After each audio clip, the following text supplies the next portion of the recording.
All right, how about now?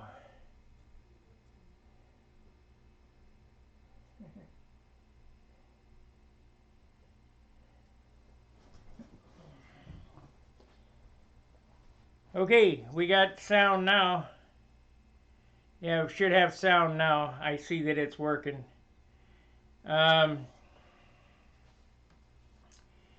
in just a minute, you'll have sound. It's all good. Okay. Um,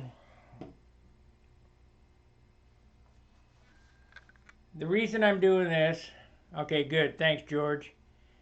The reason I'm doing this is the Bearcat is something that I wouldn't be flying next year. It's just a novelty airplane.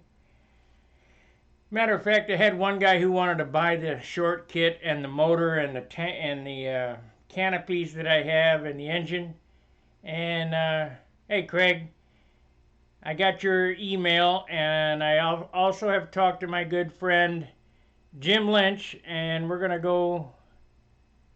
Um, the audio stream bit rate is 0, lower than recommended bit rate. Does it all seem to be working? YouTube is screwy. Anyway, um, we're going to build this instead. I'm not sure what's going on with YouTube. It says the audio stream's current bit rate is 0, is lower than recommended bit rate. Well, that's impossible. I'm watching it here. One like. Okay, thanks. Anyway, we'll see what happens. Maybe YouTube will sort out. It's fine. Okay, great. I don't understand what's up with YouTube. Anyway, I want to get to what I'm doing here. I've already molded the skins. They're out in the car. They've been drying all day. We won't need them tonight, so we'll just get with this. I gave you a weight on the wing, and I talked to Jim, and I told him what this wing should weigh, and this wing should weigh 5 ounces. And you say, well, 5 ounces, that's ridiculous. Well, that's what it should weigh, 5 ounces. So I've traced out some ribs here, the rib set. Let me get this squared away here so you can see what I'm doing.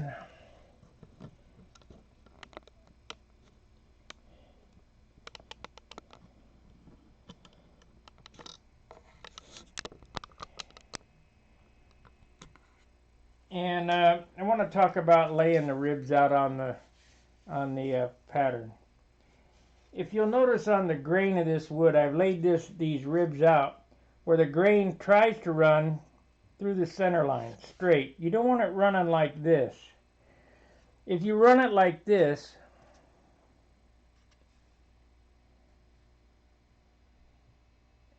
yeah, well, I'm working on that. I'm not sure whether I'm going to run the 75 or run the 60. Anyway, back to the grain. All the grain on these ribs is laid. You waste a little wood, but if you'll notice, the grain runs fore to aft, straight through the rib, and that's to keep it from twisting. If you put the grain in your rib in this direction, you're surely going to induce a warp into your wing somewhere along the way. Remember, this is a living thing, and it's always trying to find the sun. And if the grain, when the sun hits it, the grain is in the direction towards the sun, up. So if the grain is running like this, it's going to want to pull the rib that way. If the grain's running straight, it has less chance of doing that. Same with the trailing edges and the leading edge sheeting. You want the grain to stay parallel to the rib or the work surface. That way you'll have less chance for warpage. So the first thing I got to do See if I can find my $10 machinist scale. Probably not. Probably digging around for nothing. Nope, can't find it. So we'll use this piece of wood. If you'll notice here, I made a couple of tick marks on the rib. I'm just going to use this piece of wood. I have a real nice scale, but I don't know where it is. And I'm only going to use the back tick marks. I'm going to connect those two together.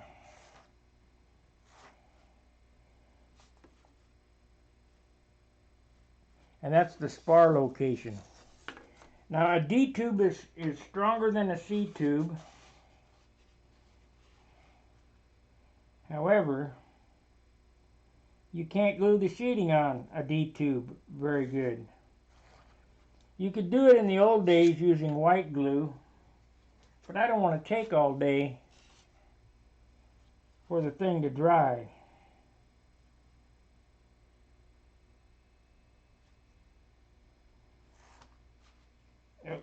So with a C tube, you can take a snorkel, hold the airplane up, wick down in there as you're putting the sheeting on.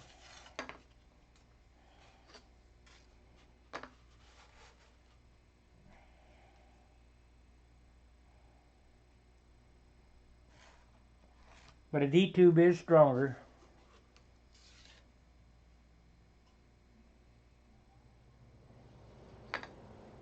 Thanks, Robert. All is fine. Jim and Joanne. Tyler, is that you?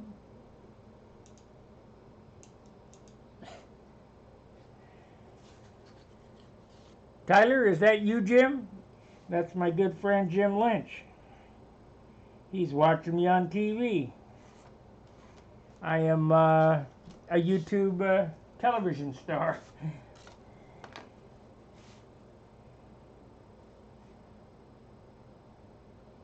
And I'm going to show you the way that I put these notches in these ribs.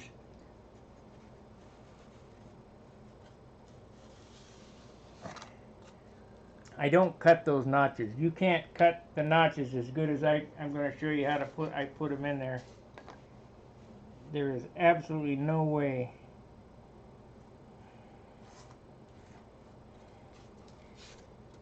When I'm done fitting these ribs, they will fit absolutely perfect with no shimming, no pinning.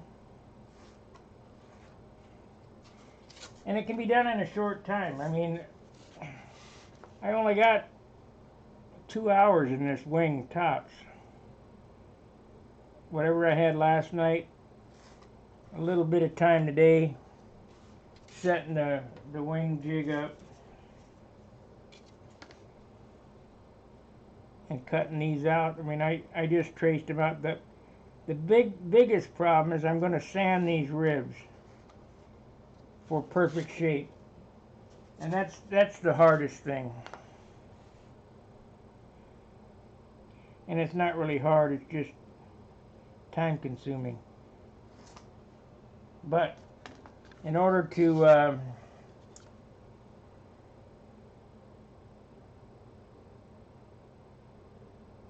Taylor is watching Jim. Okay? Whatever that means. Now, if I had to sand all this area out, it would take forever. So I'm going to cut away up to the line, probably a 1/16 inch away from the ballpoint pen line. You don't want to cut on the inside of that line, or else your rib won't end up perfect. Now I got to tell you, I'm doing this in real time, but Bob Hunt offers a good video or DVD, his lost foam building system. And you won't go to sleep any faster with it than you will with me. So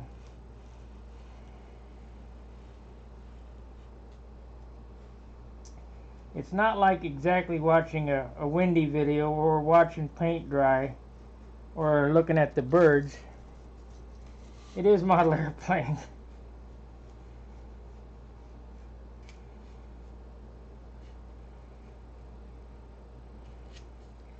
Nobody can take anything away from Wendy. He is a craftsman. Okay, I've cut it closer.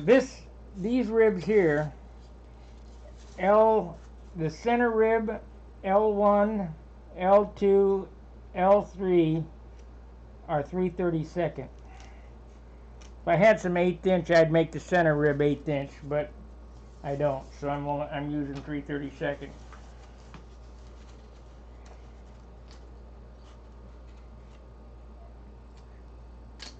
The reason for that is, this is the center rib, LC. The reason for that is that's where the load is in the handling. There's LH1 and LH2, which are center. I try to go out to the landing gear blocks with the heavier ribs. Now my ribs are 1/16, and the sheeting is 3/32, but there is 6 ribs that are 3/32 instead of 16, because you handle the airplane in the center, and invariably your helper, who is not going to be as gentle as you are with your airplane, is going to want to give it the death grip. And you want to have a little structure there, so. And I had to learn this through experience of disaster. Now I fly with John Jordan, and he's got a Nobler, and the Nobler has silk span on the back half of the fuselage. Has great big holes cut in the side of the fuselage, the way that Bob Giske did it and the way that George Aldrich did it. I don't know if that little bit of wood out of there is actually a savings or not, but because you have to cover it and dope it and so on and so forth. But anyway, I fly with John all the time, and I handle his airplane all the time, and I know that those holes are there, so I'm not putting the death grip on that airplane, because I've had some helpers, especially when I had my Thunderbolts. It had a PA-75 and it was swinging a 15-inch 4.5 two-blade propeller. A lot of thrust. I had one helper that put such a death grip on the Thunderbolt, he dug fingernails into the side of the fuselage.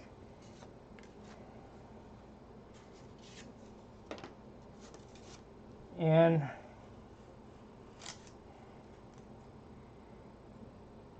you only need, I don't care, even if it was a Briggs and Stratton engine, you only need to cup the leading edge of the wing. You know, cup the leading edge with this hand, and cup the trailing edge with just rest right here. You don't have to grasp the crap out of it. But your helpers are going to help you, all right.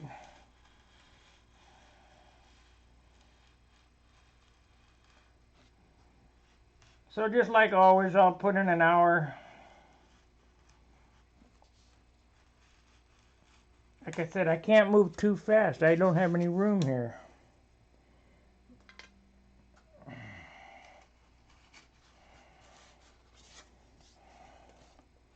Make sure you like, subscribe, and share the videos.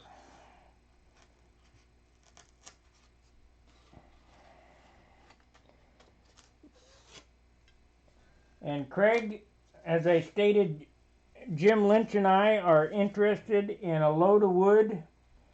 Probably going to be $600 to $800 worth. But we need to know how we're going to ship it and make sure it's not going to get broke. I don't mind paying for it. I think John will probably go in with some of that too. So, we're going to make one order, 3 guys, not 3 separate orders. And it has to be 4 to 6 pound A grain wood. It can't be, I don't want to get 8-pound wood when it gets here. I will not be happy. Because I already got plenty of 8-pound wood. That's RC wood or kit wood. In order to build light airplanes, you have to use light wood. That's the only way around it.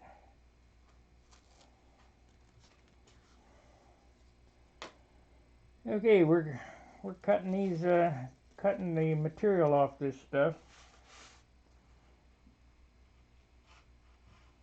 I know it's boring, but it all has to be done. What's really boring is when I'm going to start sanding these things. But by cutting this wood off here, I'll cut the sand time down a bunch.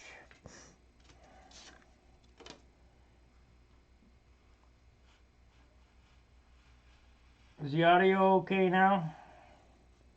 Excellent connection. I don't understand what's up with YouTube. Except they don't like sometimes what I say. I think I'm going to turn the mid-roll ads off too. So you guys, I went into the YouTube channel and I noticed I'm getting a bunch of ads in the middle of my videos. And I didn't set that up that way. That's all on YouTube. They're trying to make money, which I understand.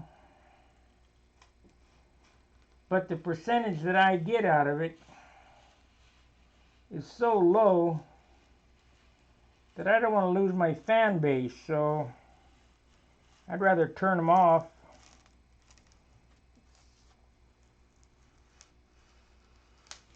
So when you guys watch these reruns, you're not inundated with ads.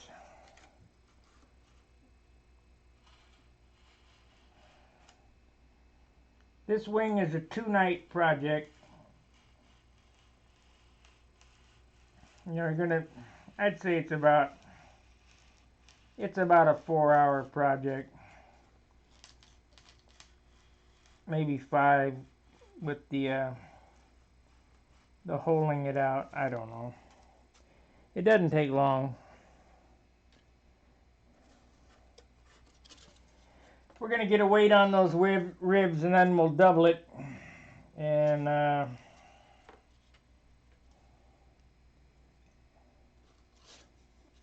already know what the skins weigh for the leading and trailing edges.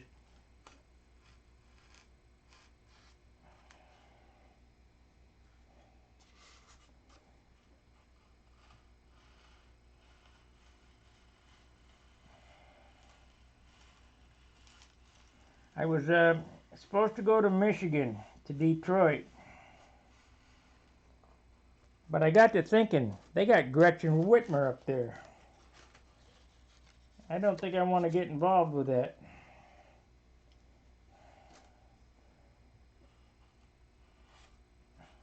They might want to quarantine me.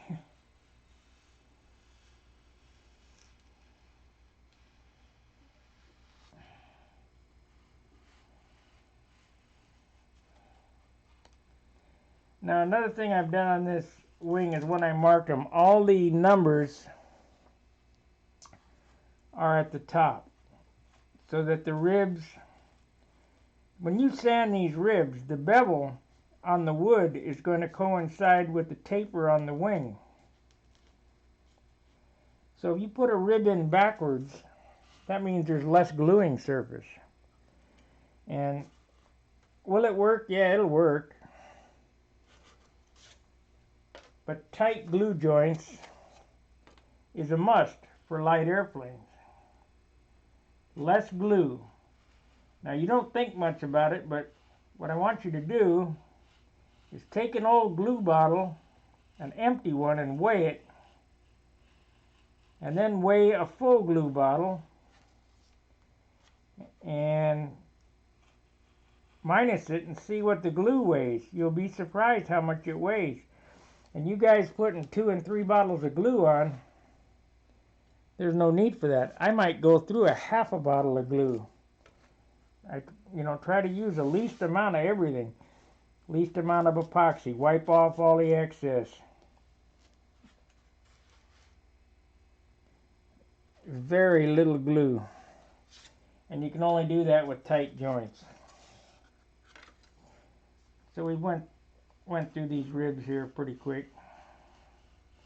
I probably should have cut them closer the first time around, but I just wanted to hack them out and see where I was. And about the biggest tip that you could have got out of this today was make sure the grain is running straight on these ribs. Otherwise you'll end up with a warp.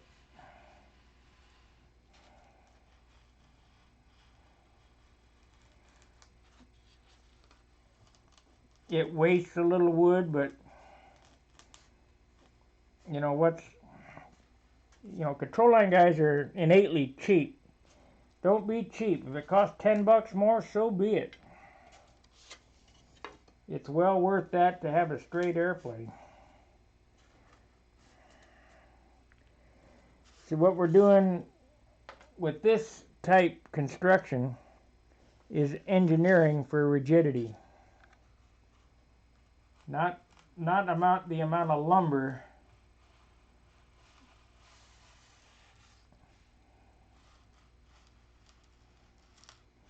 but engineering the design to make it stiff.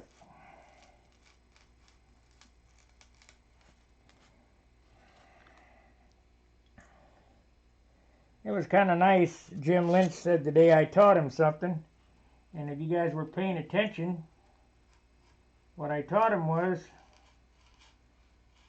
about leaving wood off. And how do you leave wood off? Well, 3/16 cap strips instead of quarter. That leaves one panel off. 3/4 trailing edges instead of inch. That leaves one panel off. 3/16 spars instead of quarter. That leaves one stick off. And please don't be a windy and put 10 bulkheads in the fuselage. You only need 3. One at the trailing edge, one at the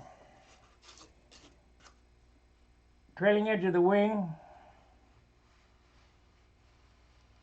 one at the leading edge of the stabilizer, and one in the middle. That's all you need. And my bulkheads are 1/16 inch, and the grain runs right to left or side to side instead of up and down. Now Bob Giske, he builds a box with sticks, but I feel that the 1/16 inch bulkhead is best.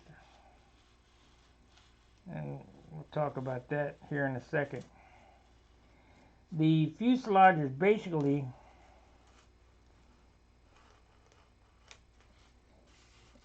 top and bottom just like this rib. And you say, what do you mean?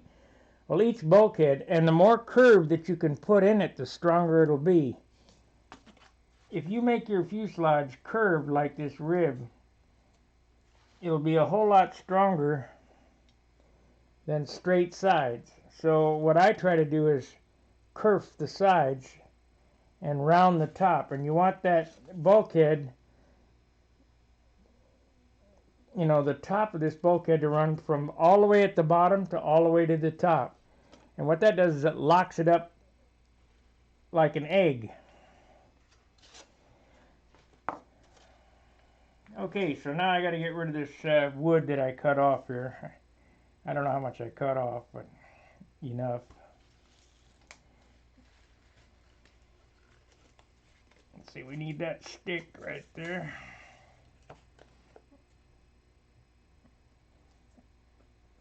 And then we're going to pin ribs and start sanding.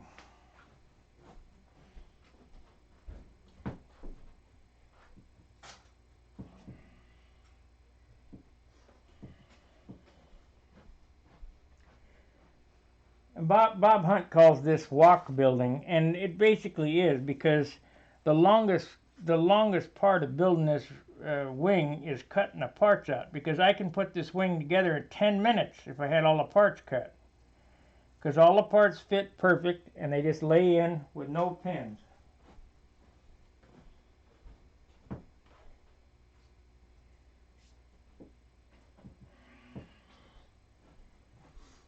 Okay, so we got that started. Let's pick this up a little bit. So that's, let's see, this is 10, 9, 8, 7, 6, 5, 4, 3, 2, 1, and center. And if you look at these ribs, you go, well, man, that ain't right. They're all different sizes. That's because they're all at an angle. Because when I stack sand ribs, I've shown this several times on the forum. When I stack sand ribs, they're all equally spaced. But you don't want to do that. L10, so it's that way. And try to keep them oriented so that all the numbers are to the top, so when it goes back in there, they all fit in perfect because of the angle of what we're going to sand into it. So let's see what that set of ribs weighs, and then we'll double it. You remember last night I had 6 ounces of wood, and we've lost quite a bit of wood here.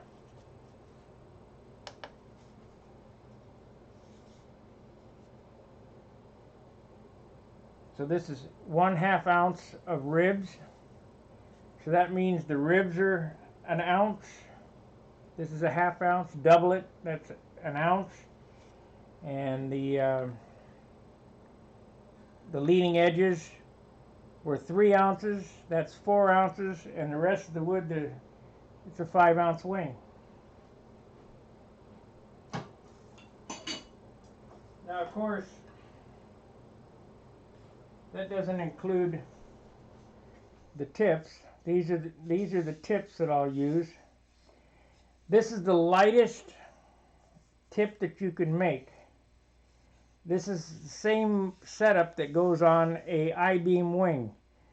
And how I've been doing these is I've been blocking the leading edge, but I'm going to do this a little different. I'm going to block the leading edge, add a secondary rib, and then run the cap like they do on the Continental and sand that all in. So instead of being 6 grams, it'll weigh 8 grams. But that'll be fine. Let's see what that tip weighs. Tips normally weigh about 6 grams.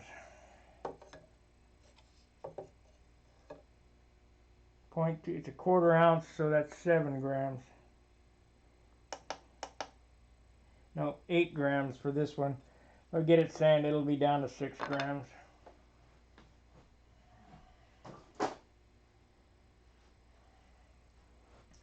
Remember, you got to keep a constant eye on all this weight. If you're not, it can get out of control so fast it's ridiculous. How did I get this pig?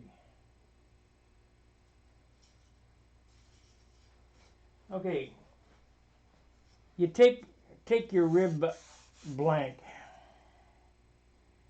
This is L10.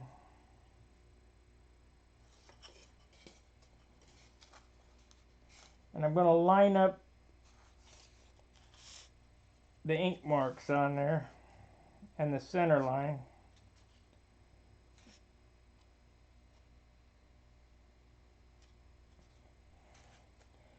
And we're going to pin it to this. I've shown this several times, and as I've stated, Bob Hunt has a wonderful video on lost foam building.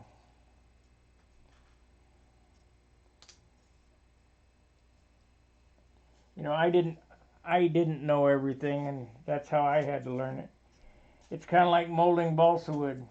I'll give you my first experience trying to mold balsa wood. I carved the fuselage. I must have spent a week carving a fuselage, and I tried to mold it all at once.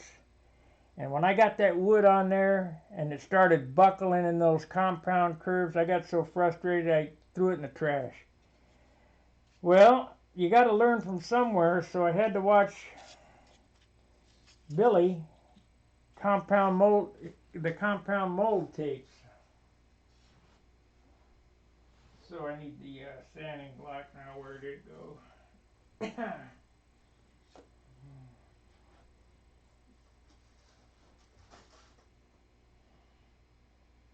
And trust me, once you know the secret, there's nothing to it. Well, this is no good. I guess we can use this. So I got a stick with some 80 grit on it.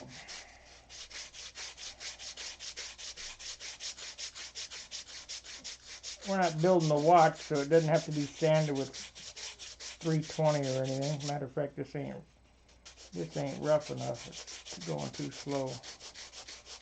There we go.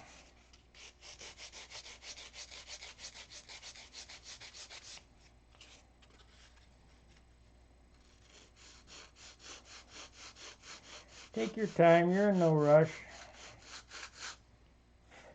Remember, hour a night, and before you know it, this thing will be ready to paint.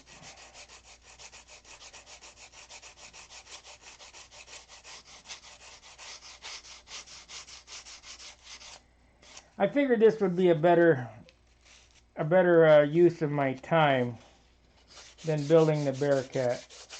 The Bearcat was just a novelty thing, because it is cool, don't get me wrong.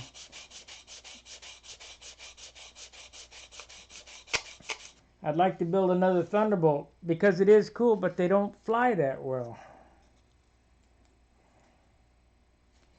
I know, Billy won the worlds with it, so it should fly great. Now, it has some inherent problems. Parasitic drag, it's just too bulky. When the engine quit, it's just like throwing the drag chute out. It just, doo.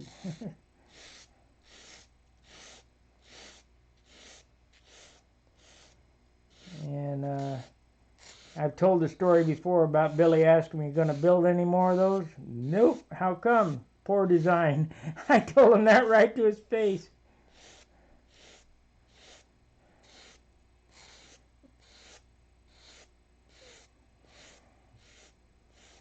Well, even Paul Walker, if you look at his airplane has a big fuselage. It's basically like my S6B Supermarine.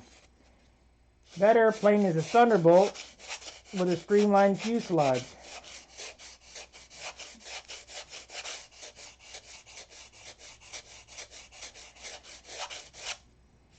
Because it didn't, it took me 3 airplanes before I woke up and said, "Hey man, there's a problem with this thing." And the problem was parasitic drag. So we got 37 minutes in. Now tonight is Rusty's night. He'll be on at 9:30. If you enjoy that type of thing, he does a great job. Keep all the modelers in touch with each other.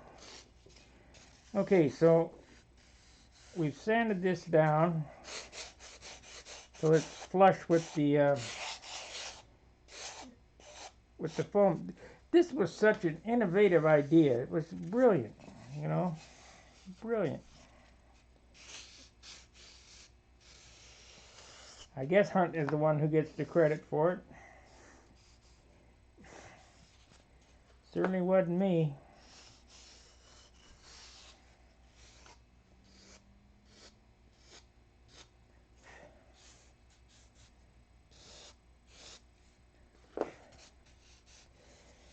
And once you build a wing like this, you won't build it any other way.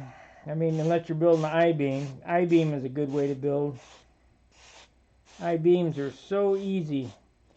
You could build 3 I-beam airplanes in the time it takes to build one of these.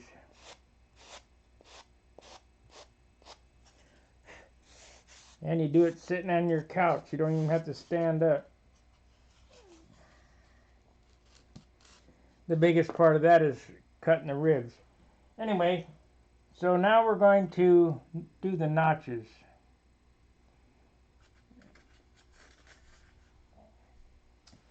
Now I don't have a basswood 3/16 stick, but I do have a 3/16 spar here.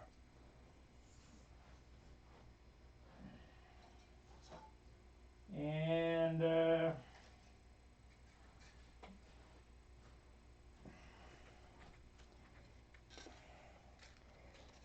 don't use 80 grit sandpaper to sand the notches. The rocks are too big and you'll over sand. So get a piece of sticky back 180.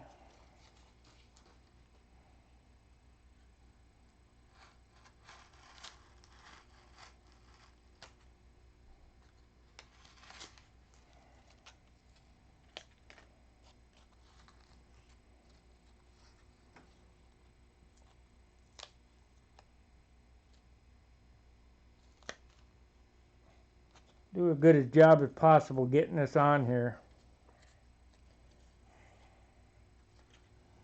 And cut right up next to the stick.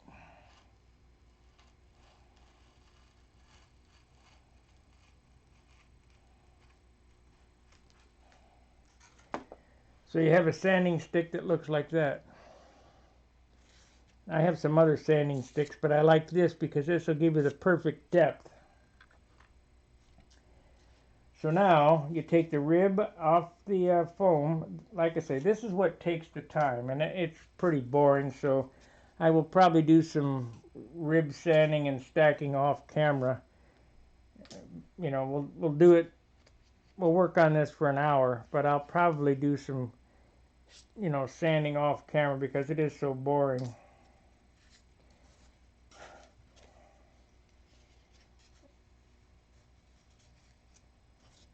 So I've made this line here where the spar goes, and I've only made it on one side because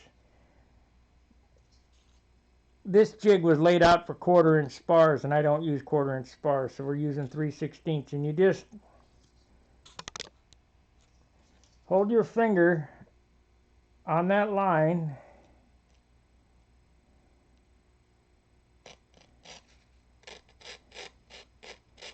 and sand right along that line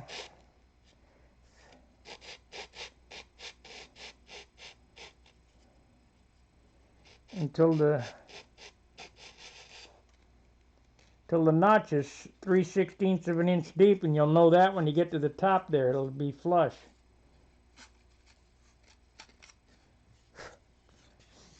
And same with the bottom.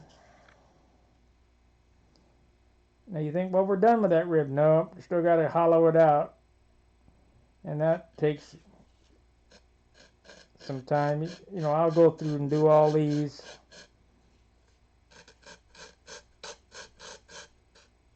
And then come back and hollow them out. But there's the rib, and if you look down on this, it goes down on that end right here. You don't need any pins or anything, you just set it right on there.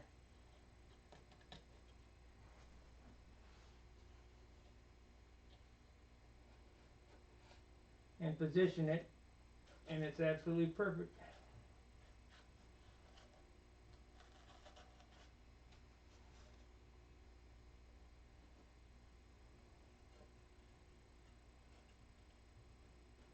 If I had that hollowed out, I would just tack it on there with some CA, but I don't. So we'll move on to the next rib.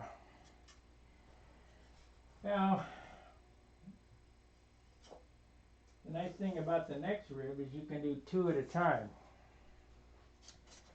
So I have L8 and L9 respectively here. And I can use the bigger block on that because I can go straight across and keep the angles correct. So we got L9. Line up that pen mark. Top and bottom. This is real simple. You know, it looks complicated. Anybody can do it. Anybody can build a light airplane. Anybody can do a light paint job if you follow my method. The problem is, especially with painting, is that people get enamored with the gloss. How, you know, I got to have a gloss. I got to put car paint on it. Well, I've stated that, you know, anything, you know, urethane is just like the glue. Back in the days of ambroid glue, some of that gassed off. Not much, but some gassed off. With CA, there is no gas off. So whatever you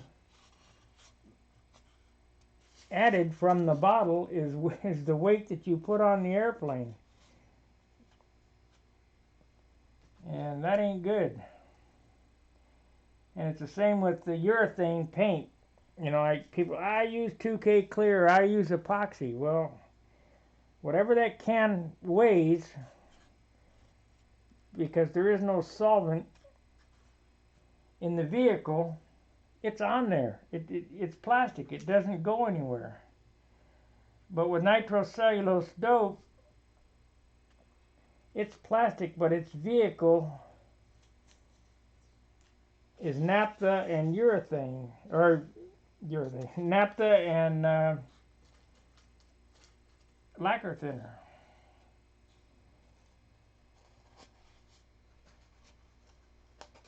And like the primer that I'm going to test on this airplane, I try not to use much primer anymore. But I'm going to use xylene in that primer.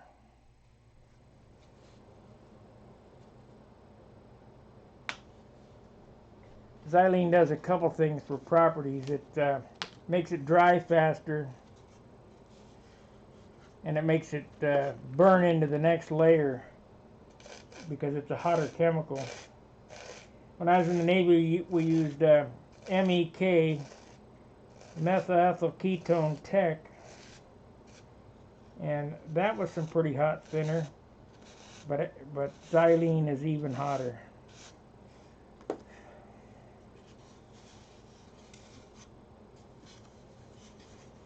So I'm going to go around the noses here, and then I'm going to get out the big block and give it the business.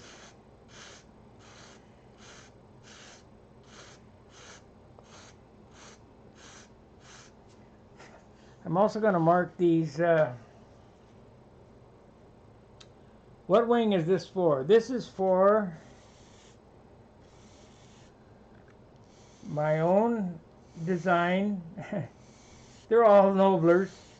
My own design Continental XL. It'll be, I gotta have a red, white, and blue airplane. It's just something that I gotta have. Back in '69, when the Continental came out, and I saw that at Whittier and Arrows, I just fell in love with the lines of that airplane. It's absolutely gorgeous. It looks, you know, we had a Lincoln Chief car, and the 57s, the 55s, those cars had style. They were, you know, the Mercurys and the Lincolns. They were round. They had some shape. Now these new cars and these new airplanes look like a box. I hate it. So we'll put the wing fillets in it, and it doesn't add any weight. And you know, it has a great big kerf on the fuselage. I showed that in a couple of movies back, I think. If you look in the channel where I was building the Continental for Jerry,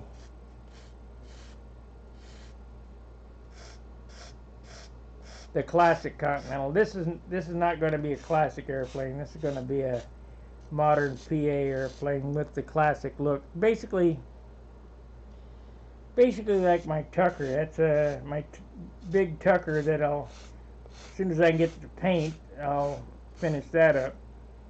But I'll have two airplanes for next year of the same numbers or close to the same lineage. Same wing, different shape.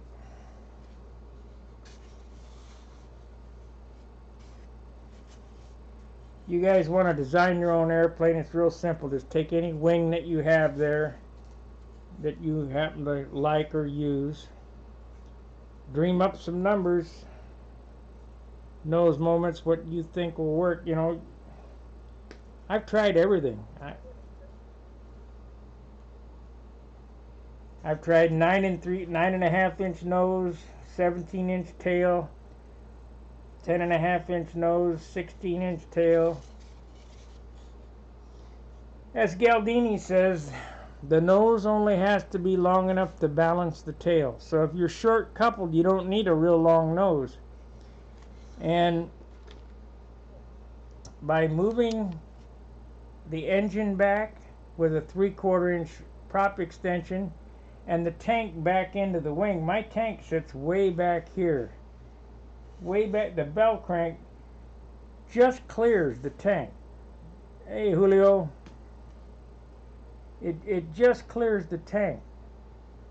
And I'm using the carbon fiber Casminato tanks, which we're probably going to try to make some of our own tanks. We're working on a plug, and I mean, there's a lot of things I'd like to do. I ordered mold max so I could make spinners again.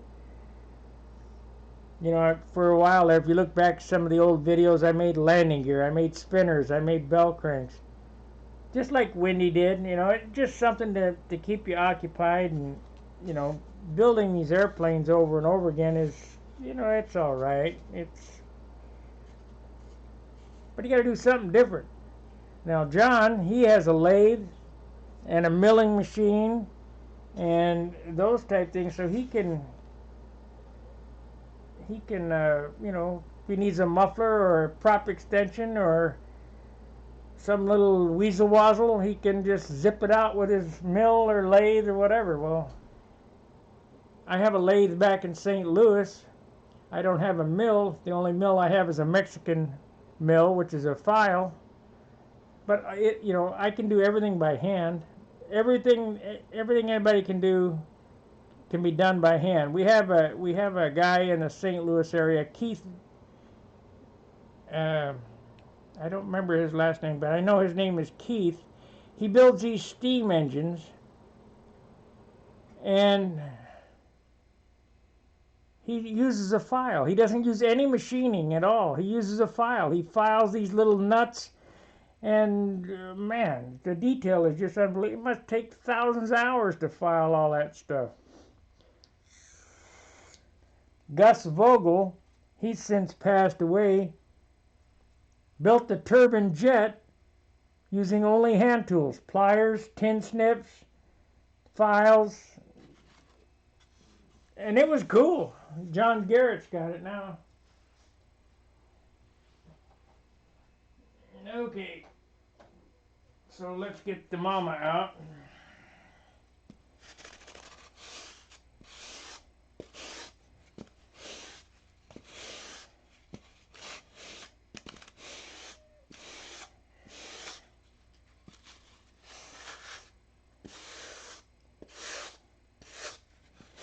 I'm using 80 grit.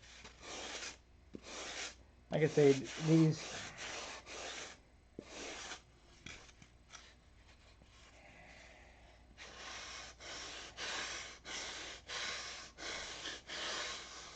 you're just sanding. Matter of fact, I get better control over the little file here.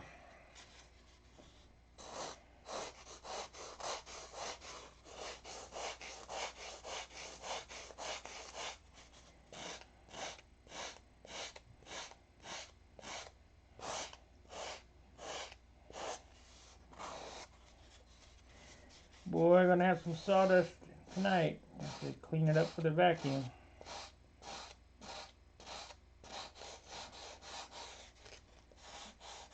Got to be real careful here because, like I said, this is not my house, so I try not to get any sawdust on the floor. I don't paint in here whatsoever because I think the neighbors would probably call the police for thinking I'm making crack or something in here.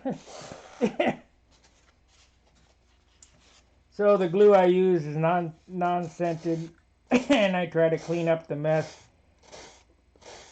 keep it down to a dull roar so we can get our cleaning deposit back.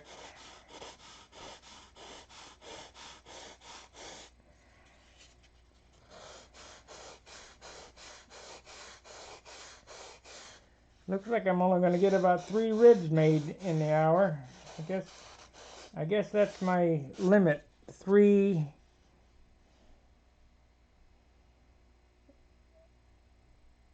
Oh, I understand, Craig. I sent a message back to you.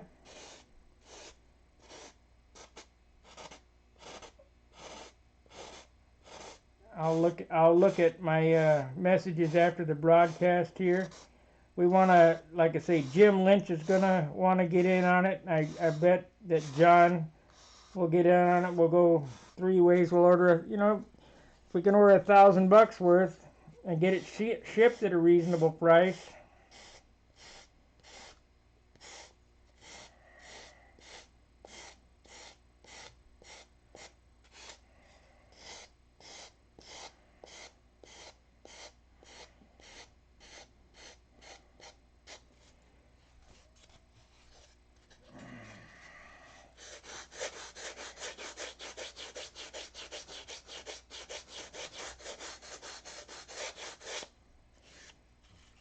Shit, if I could, I'd go down to Ecuador and pick it up.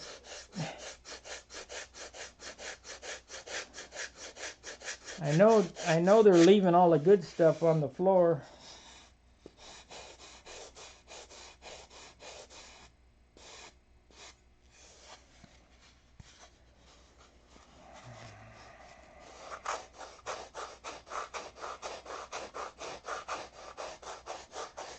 Let's see, we got about an hour before Rusty comes on.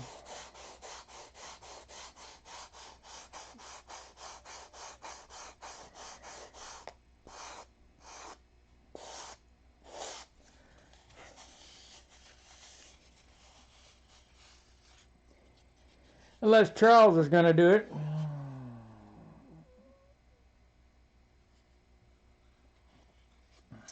Right.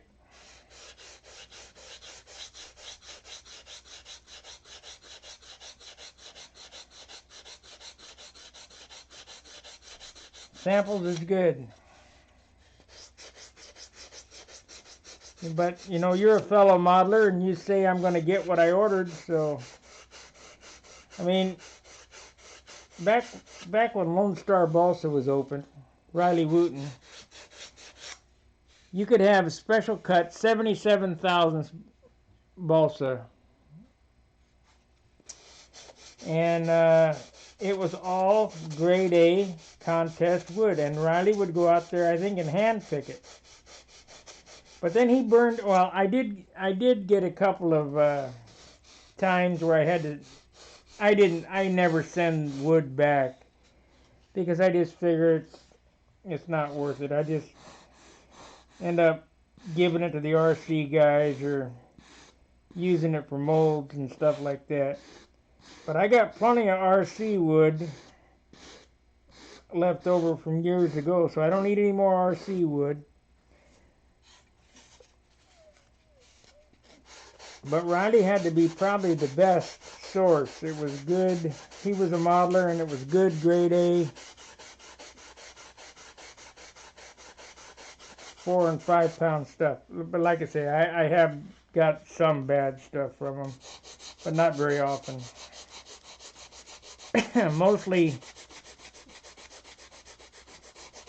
mostly what happens is you get bad 3/8 because it's hard to, you know, I understand the wood is hard to come by.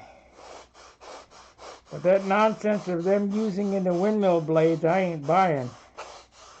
Because they're using composites in windmill blades now, so they better try something different.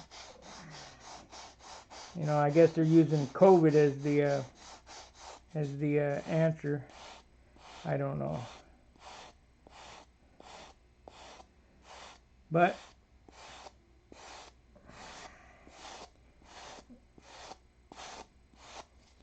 okay, so we got 3 ribs done now, or thereabouts.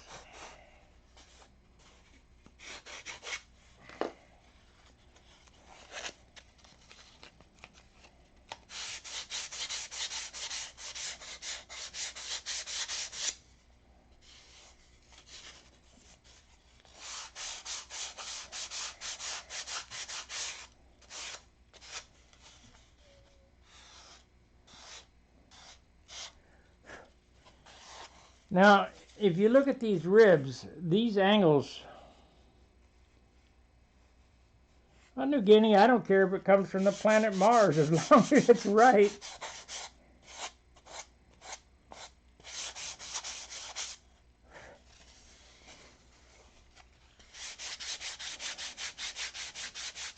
The reason to keep the orientation the same on this is because we're sanding angles in this, and this wing is tapering down this way and it's tapering front to back, so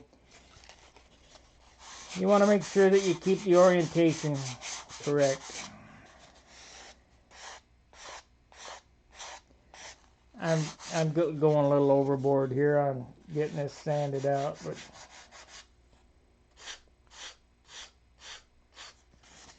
when I built my Thunderbolt years ago, I think I'm going to do that with this. Number 3 Thunderbolt was built absolutely perfect. I mean, if I didn't like the piece, I threw it out. I think that's what I'm going to do with this because I don't have a lot of room. So it might take some little longer time. But the end product is much nicer. Now the Dr. Pepper airplane is nice, but there are some spots in it that I cheated, and I don't think I'll do that on this.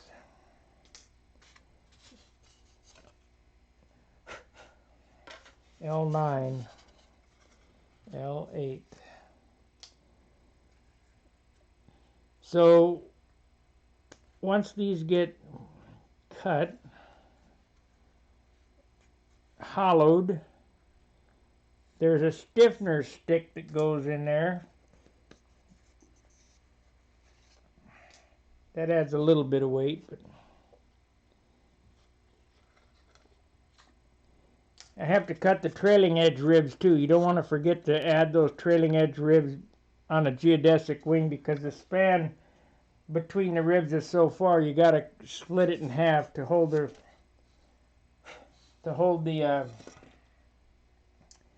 trailing edge square. Okay, so as I've stated, I've sanded these on in front of. So we're gonna do this one here. I mean, it's pretty quick, and it makes these notches perfect. The only way you could get this done any better is if it was laser cut.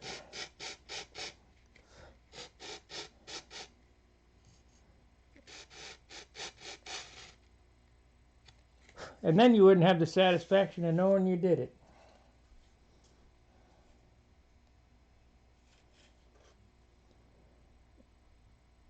because there's really nothing better than setting your airplane down on the flight line and going, wow, I built that.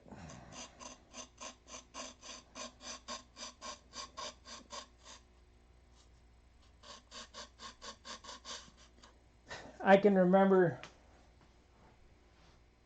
in West Covina at my dad's Sears Craftsman workbench with a double-edged razor blade cutting out my P40 gallows kit on the die crush, and when you got it done, you go, wow, I did that. I mean, that's a good feeling. We got to go ahead of that. Yep, ahead of this line. Yep.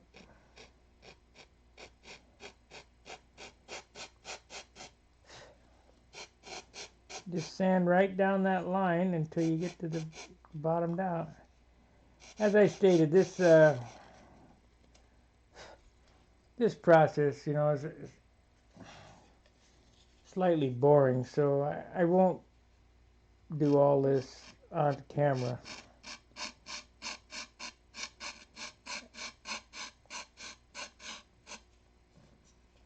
Time we come back tomorrow, 90% of this work should be done.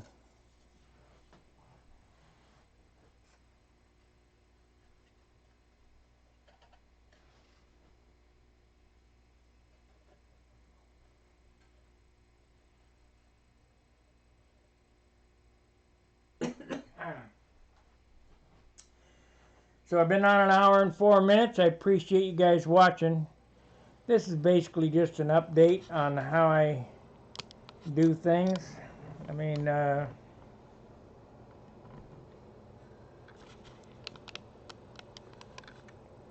really nothing new. It's repetitive over and over again. I hope you pick up one little bit of information on every video. As you can see over there, there's the jig for the Bearcat. If somebody's looking to buy that Bearcat, I'll sell the work that I've got done. That's all boxed back up, and the motor, and the canopies, and the muffler.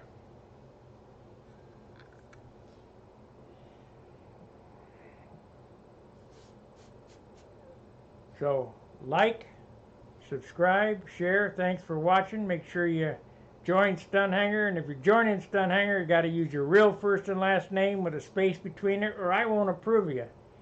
I don't know how many times guys try to get through there, and